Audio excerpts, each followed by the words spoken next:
Hi, this is Jaya. In this video, we shall see about the Hanoverian period in England. The Hanoverian England is the period between 1714 to 1901. The Act of Settlement, which was passed in 1701, said that when Queen Anne dies, after her the throne of England should go to Sophia, the Electress of Hanover. And Sophia was the Protestant granddaughter of James I of England. But Sophia died before Anne, and therefore, when Anne died, Sophia's son George became the King of England. Now, George I ruled England from 1714 to 1727, and he was a German. And he was aged 54 when he sat on the throne, and he was far below the expectations of what the people wanted from him. He was a foreigner by birth, and he was not interested in the affairs of England. Not only that, he was not even able to speak the language, and his appearance also was not that very heroic. He looked rather unheroic, and you cannot say he's short, but definitely he was not tall. So his appearance also was not very attractive for the people, and at the same time, his private life also was on very bad terms. Particularly, he was in bad terms with his only son George Augustine, who later on became the George II and ruled England. And after a year of succession of George I to the English throne, James Edward, that is the son of James II, he made attempts to become the King of England, but he failed in his attempt. And this attempt to become the King of England by James II was called as the First Jacobite Revolt.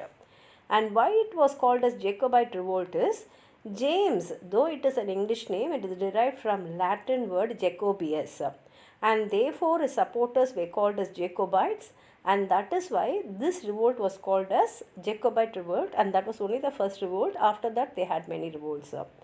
And since the king was a foreigner, the parliament was mainly dominated by the Whigs because they were more in number and more powerful. And the cabinet system began under William III, and it developed under Queen Anne. And during George the First rule, the cabinet system became very, very strong. And the term prime minister also was not used till the first half of the 18th century. But in 1721, Robert Walpole was called as the first prime minister of England.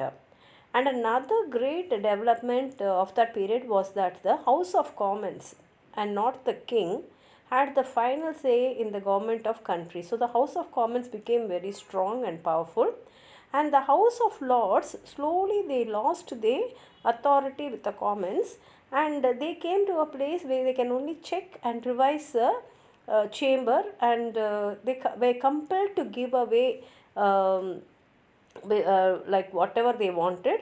And because the popular representatives were from the parliament, they had to listen to what they said, and they could not strongly express their own opinion.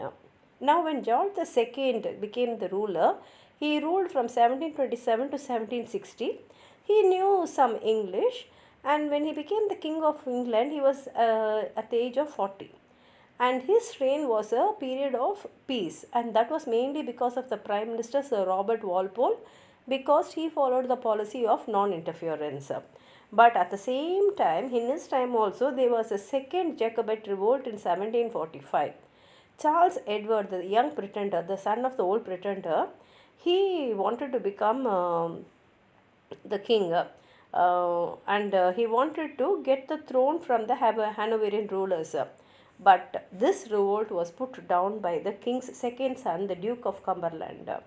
And in 1756, the 7 years war between England and France broke out. But before the war could end, the king died in 1760. And Georgia, which is the last of the 13 colonies which was formed in America, was founded in the time of George II, and that place was named as Georgia in his remembrance, because he only sponsored that place. And George III, who ruled from 1760 to 1820, was the grandson of George II, and he was only 22 years old when he became the king. And in the early part of his reign, he was not very popular, but since he was ruling for a long time, he became a popular figure in the country.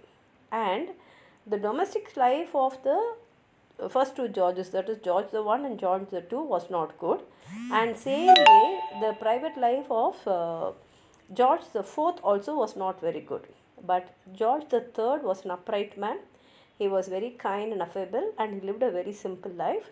But the last 10 years, he became mad, and therefore the real ruler was his elder son, who ruled as Prince Regent. The most important political events of his time were the War of American Independence, which happened in 1776 to 1783, the French Revolution in 1789, the Napoleonic Wars in 1793 to 1815, and the Union of the Great Britain and Ireland in 1801. And the most striking feature of the religious life of the later half of the 18th century was the evangelical movement, because it produced a strong sense of personal religion, and it also inspired people to undertake philanthropic works. That is, people started helping each other, and also building schools and hospitals was a very great event during that time. And these evangelists, they found missionary schools, that is the Bible Society and Sunday schools, and they did a lot to abolish slavery. And the two greatest evangelicals were laymen, that is William Cowper the poet and William Wilberforce, the Tory member of Parliament for Yorkshire. And the two great prime ministers of the second half of the 18th century were William Pitt the elder and his son William Pitt the younger. Pitt the younger became prime minister at a young age of 24, but he died a premature death at the age of 46. And the literary giant of the time was Samuel Johnson, who was popularly known as Dr. Johnson. So Dr. Johnson founded the club, which was later known as the Literary Club, and his last great work was The Lives of the Poets in 10 volumes published between 1779 and 1781.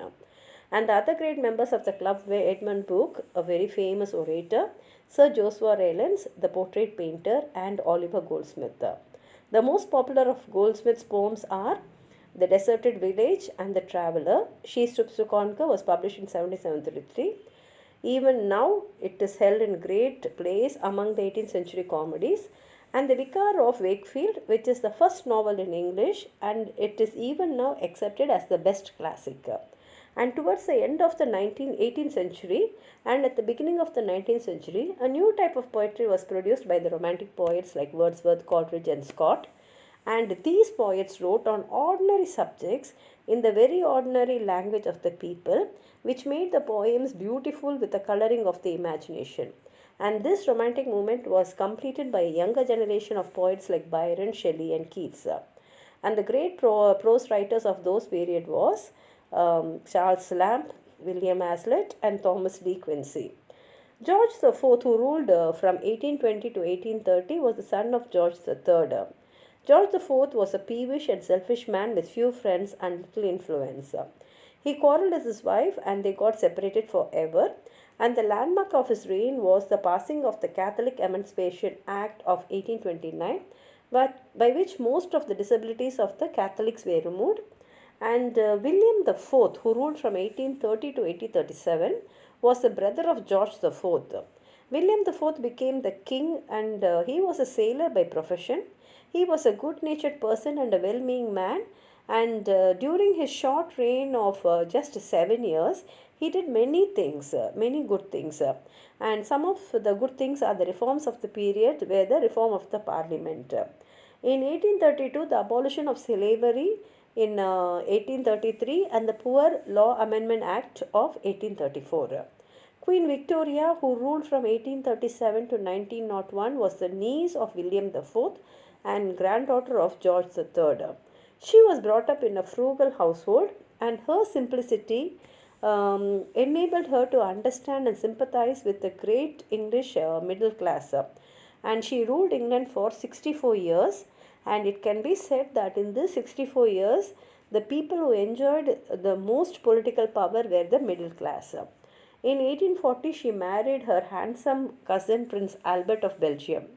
And from that time onwards, till his death in 1861, the Prince Consort acted like a private secretary and advisor to the Queen. She lived long and recovered the reputation of the British monarch, which was lost in the time of the first two Georges, and hers was the longest and most eventful rule in British history, which came to an end when Queen Victoria died on 22nd January 1901. Thus, the Hanoverian rule came to an end after Queen Victoria's death.